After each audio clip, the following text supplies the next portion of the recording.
আচ্ছা ঠিক আছে, শোনো না, আমি রাখছি, একটু পরে ফোন করবো খুনি। হ্যাঁ, কত কথা বলো গো তুমি তোমার মায়ের সাথে। বাপের বাড়ির প্রতি এখনো যদি এত মোহ বাড়াও, তাহলে সংসারে মন দেবে কি করে? হ্যাঁ, আসলে আপনি ঠিকই বলেছেন।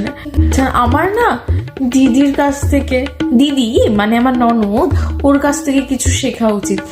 কি দরকার বারবার ফোন করার? বাপের বাড়ির সাথেই যদি একটা প্লট নিয়ে নেওয়া হয় দিদির মতো,